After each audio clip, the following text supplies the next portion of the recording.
Mill spiked my cake with something she knew I was allergic to, and told me it was a prank at her birthday party. She did it because people were paying more attention to my pregnancy than her. I can't believe I am even writing this. But my Mill just tried to do something to me last week. My mother-in-law threw a birthday party for herself. Over the years, she always goes all out for her birthdays. Every year it's a grand affair. And this year was no exception. She decided to have a cowboy-themed party, complete with all the bells and whistles. Everyone attending was required to dress up in full cowboy attire. Think boots, hats, and flannel shirts. It wasn't just a casual get-together. She really expected everyone to show up and join in with enthusiasm. Now, I'm currently pregnant with my first baby. And it hasn't been the easiest journey so far. I've been feeling completely exhausted. Partly because I've been struggling with anemia during the pregnancy. This means I have to be really careful about how much I exert myself. I try to avoid unnecessary stress. And to be honest, I've skipped quite a few social gatherings lately. To prioritize my health. Going to parties or events just feels like a lot right now. Especially since I need to rest more than usual. A few days before the party, my Mill called my husband and made a big deal about how I absolutely had to be there. She put so much pressure on him, saying that my presence was mandatory, and that I couldn't just skip this event, with excuses like I had for other family occasions. She made it clear that she expected me to show up, no matter how tired I was. So even though I didn't feel up to it, I felt like I had no choice but to attend, just to keep the peace. It was either that or deal with even more stress from her taunting me about my absence later on, the day of her birthday party. Before we left, I made it clear to my husband, Nate, that if I started feeling unwell or uncomfortable at any point, I wasn't going to stick around. I told him I would head straight back home if things got too overwhelming. He seemed to understand and completely agreed, even promising that if I wanted to leave, he would come back with me. That gave me some reassurance for the event later. When we arrived at the venue, we were immediately greeted by several family members. As is often the case when you're pregnant, people started gravitating towards me, touching my belly and talking to it, in those babyish, overly sweet voices, as if the baby could somehow hear and respond. They buzzed around me, showering me with congratulations about becoming a mother soon, which was kind but also a bit overwhelming. Meanwhile, my Mill just smiled at me briefly, hugged my husband, and then walked off to join her friends. She didn't say much to me at all, just seemed eager to get back to guests and enjoy the festivities she had planned. I could tell she was in full party host mode, mingling and soaking up the attention from everyone there. Throughout the first half of the party, several family members and guests were constantly coming up to me to either talk to me about the pregnancy or give me various advice about becoming a first-time parent. I quietly tried to excuse myself from the crowd so I could get a break. When I finally found a quiet spot to sit down, I was grateful to be able to catch my breath. Thankfully, my husband's cousin, Robin, came over to keep me company. Robin and I have always had a good relationship. She and my husband were very close growing up. So naturally, we became friends after I married into the family. She's one of the few people who really gets me. And she knows how much I've been avoiding social events lately, especially now that I'm pregnant. As she sat down beside me, she immediately cracked a joke, saying how surprised she was to actually see me at the party, considering how I've been staying home more often. She teased that if I hadn't shown up, Mill would have definitely given her and my husband an earful for letting me get away with it. We both laughed at that because we knew it was true. My Mill isn't shy about voicing her disappointment when things don't go the way she expects, and she would have had a lot to say if I had skipped her birthday party. As we continued chatting, catching up about life and the pregnancy, my Mill suddenly came over. She didn't sit down or join in the conversation. She just looked me up and down. And then, without any hesitation, told me how different I looked since the last time she saw me. The way she said it caught me a little off guard. And for a second, I wasn't sure how to respond. For context, even though my Mill lives in the same city as us, she rarely visits us at our home. It's not like she's far away. But for some reason, she just doesn't seem to enjoy coming over. My husband and I used to go and visit her pretty regularly, almost every other weekend. But ever since I got pregnant, I've had to cut back on those visits, because it's just been too exhausting. I thought it would have been nice if Mill had come to visit me instead, especially with everything I've been going through. But she never did. It had probably been about 2 or 3 months since she'd last seen me in person. So it's natural that I would have changed. Pregnancy has been taking its toll. And of course, I look different now than I did a few months ago. Still, the way she pointed it out felt a bit off. Mill then followed up by bluntly saying, "I look so much fatter than ever." I felt an immediate rush of embarrassment. I tried to play it off with an awkward laugh, but inside I felt uncomfortable and self-conscious. Thankfully, Robin quickly came to my defense. She gestured towards my growing belly and firmly reminded Mill that of course I was going to gain weight. I was pregnant after all. However, Mill didn't seem fazed. In fact, she scoffed almost dismissively and replied with a bit of smugness that she never put on any weight when she was pregnant with my husband.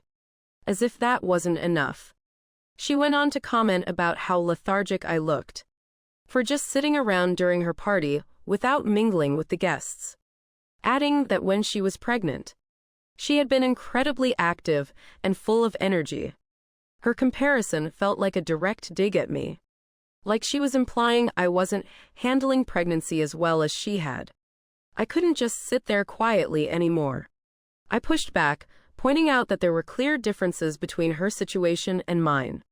She had my husband when she got accidentally pregnant after high school, and had given up college to become a full-time mother.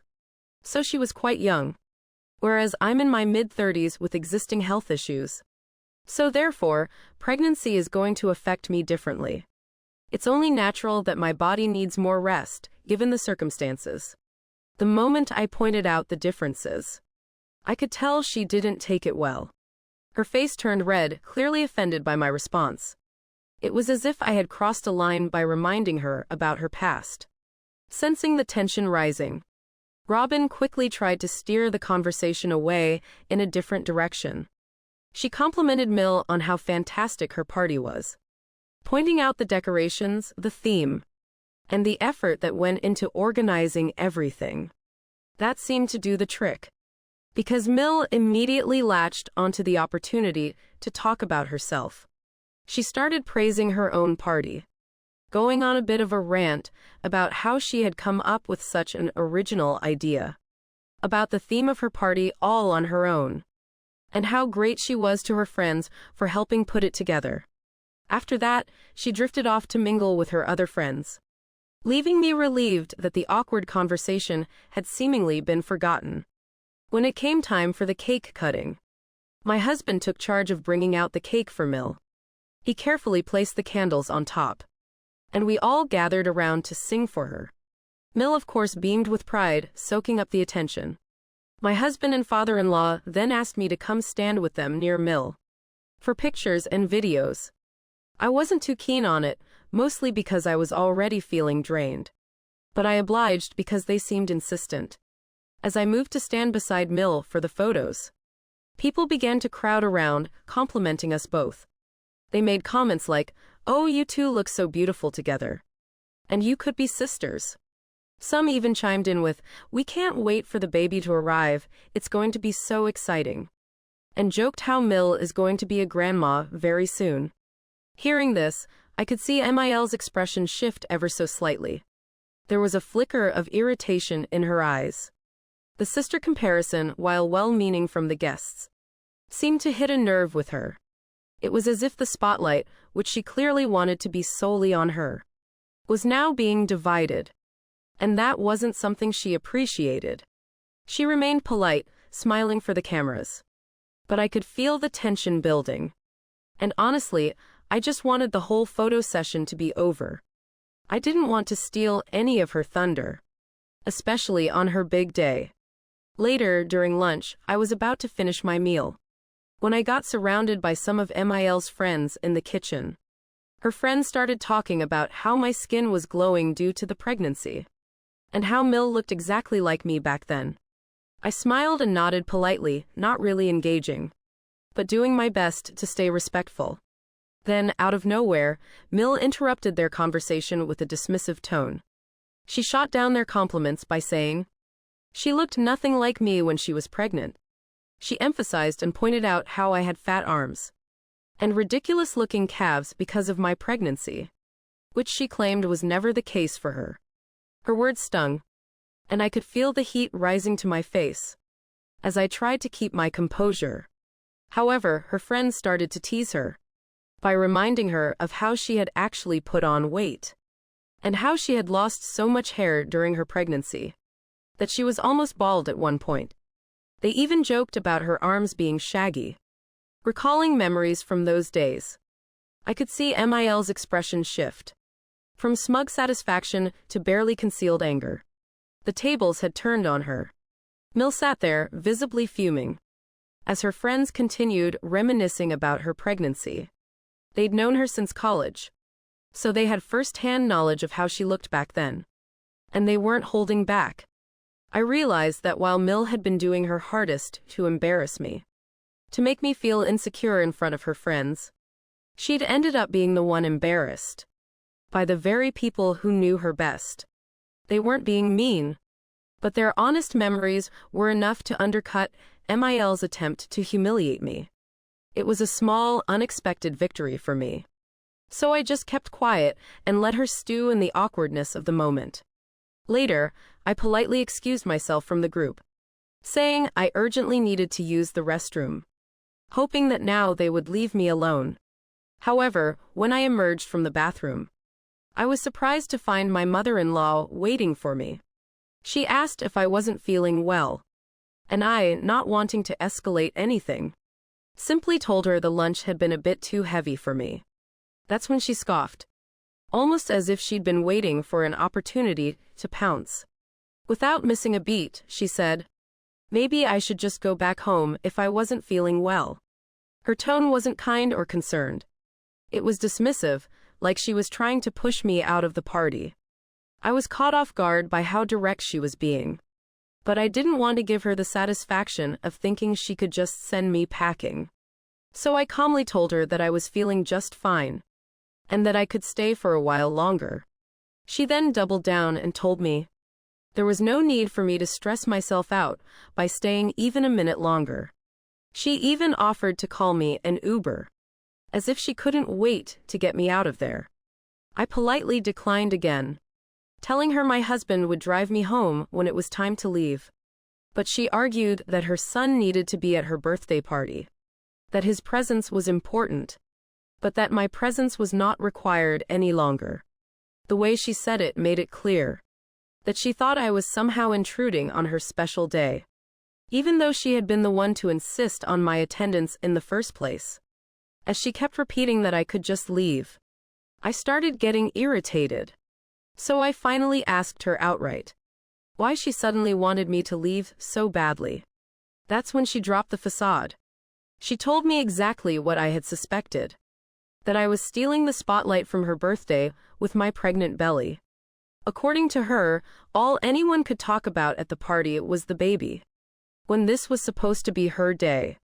She made it clear she had only wanted me here so that people don't question her about my absence. But now that I had shown my face to everyone, she felt that the right thing for me to do now would be to leave, so she could enjoy the rest of her party, without feeling like I was taking away the attention she deserved. Her words stung. I hadn't come to her party to take anything away from her, but now she was making me feel like my pregnancy was somehow an offense, as if my very presence was ruining her day. It was frustrating and hurtful to hear her say those things.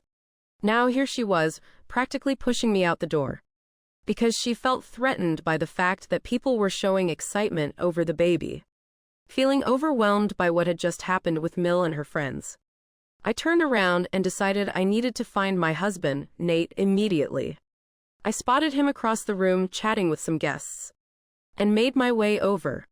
When I reached him, I told him that Mill had made it clear she wanted me to leave, and he was just as surprised as I was. He asked if something had happened between us to trigger her behavior.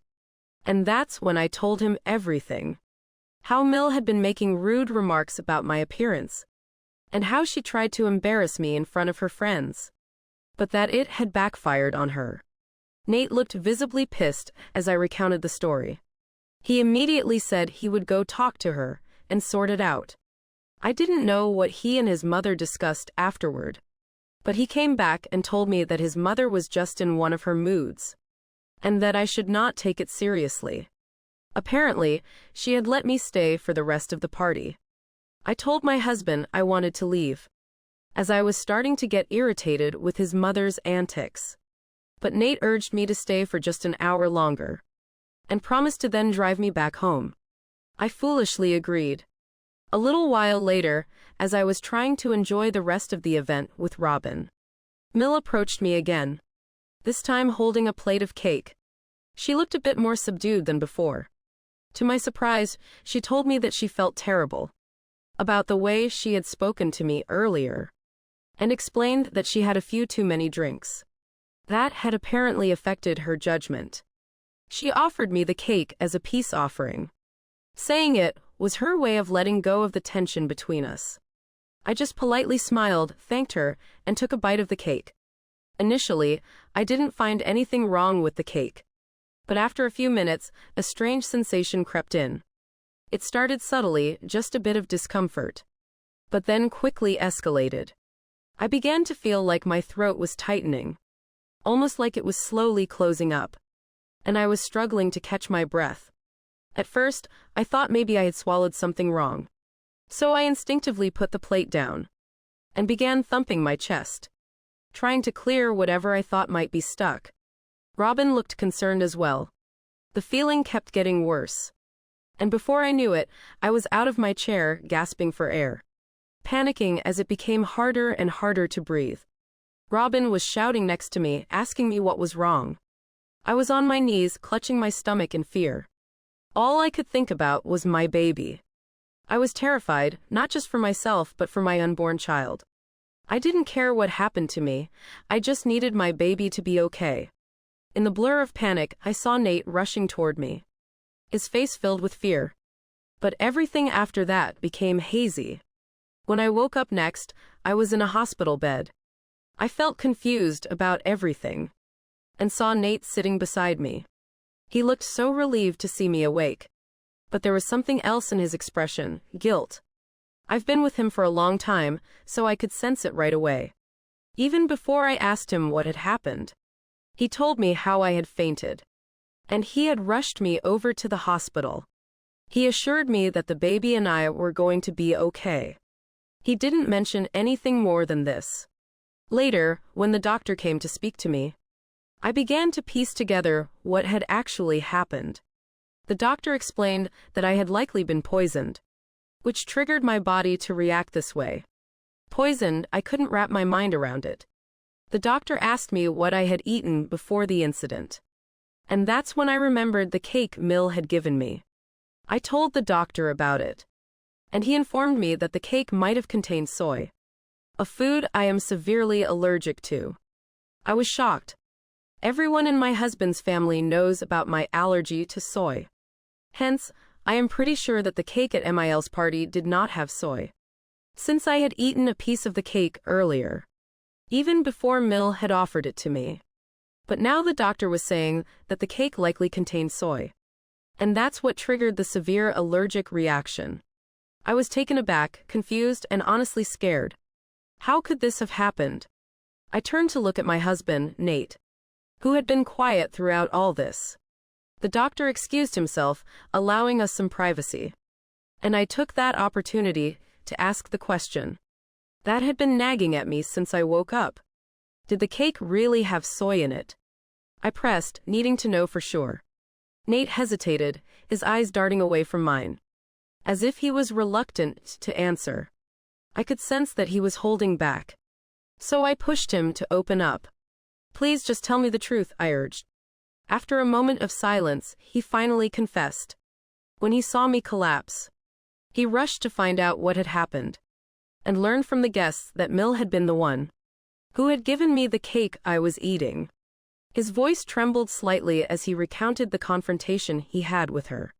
When he confronted his mother about it, she tearfully admitted that she had added just a few drops of soy milk into the cake before giving it to me.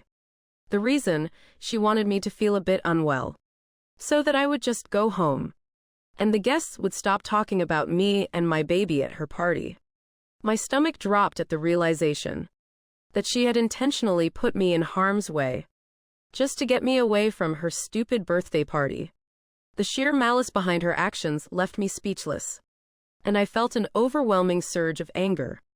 My emotions boiled over, and I threatened to file a case against his mother for poisoning me, and for putting me in a life-or-death situation, where I could have potentially lost my child. I felt justified in my anger. However, Nate argued with me to not go through with it. He told me that while he understood that what his mother did was wrong, he didn't want her arrested. Even now, as I am writing this, he keeps saying, "You have to think this through before taking such a drastic step and reporting my mom."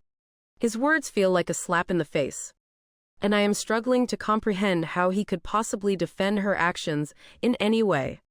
He insists that this is a family matter, and we should resolve it without involving the police. Aida for wanting to report my Mill after what she has done to me. Update 1. It's been 2 days since my last update. After everything that had happened, my parents, who live in another city, decided to fly in to stay with me while I could recover at home. They were understandably upset and very concerned. After hearing about the incident, the moment they found out the details, they wanted me to go straight to the police station and file a complaint against Mill. And that's exactly what we did. I feel relieved at finally taking some action. Later, when Nate found out what we had done, he completely lost his mind. It was as if a switch flipped in him, and he started telling me and my parents how we shouldn't have taken such a drastic step without talking to him first. He insisted that his mother didn't have any ill intentions toward me, and began reminding me of all the times Mill had supposedly helped me, which felt utterly ridiculous, given that she hardly ever came to visit, or had offered any real support during my pregnancy. My mother, who had been trying to stay calm, told him firmly that as my husband, he needed to grow a spine and stand up for me and our baby, instead of catering to his mother and trying to protect her, when what she did to me was a crime. My dad also chimed in, saying, "Nate, your mother made the decision to poison my pregnant daughter. Instead of standing here arguing about your crazy family, you should be more worried about your wife and your unborn child. What if your wife had lost her life? All because your mother felt threatened by people talking about your wife's pregnancy. If that were the case, then why did your mother even invite her in the first place?" Her words struck home, and I could see how embarrassed Nate felt at the moment. He did try to argue further, but my parents weren't having it. They stood their ground, insisting that my health and the safety of our baby came first. I feel so grateful for my parents' support. I need my husband to understand now the seriousness of what has happened, and to hopefully choose our family over his mother. This is no longer just about a birthday party gone wrong. It is about the safety and well-being of our growing family. What if tomorrow his mother harms our child? Because she is again jealous of us, what will we do then? Update 2. I forgot to add this earlier in my last update. But yes, Mill has called to apologize to me repeatedly since the incident. Each time I've only ignored her. I am not ready to accept her apologies, especially not when they feel so insincere and forced. Meanwhile, Nate has been moping around the house, refusing to talk to me. He's expressed how I'm being a party pooper, for making his mother feel bad and guilty after her multiple apologies. He told me I should strive to be a better Dill by letting this matter slide for the sake of his family. It feels infuriating to hear my husband say that. He seems more concerned about his mother's feelings than my health and safety. I'm seriously considering leaving him. Update 3. It's been a month and a half since my last update. Thanks to everyone's suggestions, I have filed for divorce from my husband, since our relationship just kept getting worse and worse. You see, after I filed my police complaint, my mill was arrested, as the evidence against her was overwhelming. Multiple witnesses, including Robin, confirmed that she had been the one to give me the cake. While questioning, Mill also confessed to mixing soy into my cake, so she could intentionally make me sick. As a result, she was charged with endangerment and intentionally causing bodily harm to both me and my baby. Ever since her arrest and eventual bail, Nate and my in-laws have continued to blame me for putting my poor Mill through such a hard time. Instead of rallying around me during such a traumatic experience, they are choosing to sympathize with the person who knowingly endangered my life and the life of our child. My husband's refusal to take my side has been particularly painful, so I believe divorcing him is the only option left. Hence, in light of all this, my parents and I made the difficult decision that I needed to return home with them, where I would feel much safer. There was no guarantee that his mother or his family wouldn't show up and cause me more trouble, especially given the volatile nature of the situation. However, when Nate found out about my plans to leave him and move back in with my parents, he became aggressive. He went on a rant about how I was ruining everything, and that all I had to do was just keep my mouth shut and let the matter go so we could put this to rest. He accused me of making everything worse by taking his baby away from him, when he was already losing his mother also. Update 4. To answer some of your questions. Nate has always had a short temper similar to his mother, but since the incident, his anger has only intensified towards me. Currently, I am at my parents' home and feel much safer to be away from him. Phil has apologized to me for what his wife did, but just like Nate, he believes that I betrayed them by going to the police. He told me that I could have just talked things over with the family. Mill has always been self-centered, but she has never physically harmed me this way. So this is the first time that anything like this has happened. But I don't want to ever give her another chance. Since the incident, I've been struggling to even eat food, because I can't shake the fear that someone might poison me again. Even though my parents are always cautious, and I trust them completely, the emotional toll this incident has taken on me is something my mother-in-law will never be able to repay. Update 5. I guess it's been a few months since my last update. I've given birth, and both my baby and I are doing well. The divorce with my ex-husband was quick, thanks to the prenup we had in place. He is still furious with me over what has happened to his mother, and blames me entirely for her punishment, other than child support. He made it clear that he wants nothing to do with our child. Hence, I've been granted full custody, and Nate has signed away all his parental rights.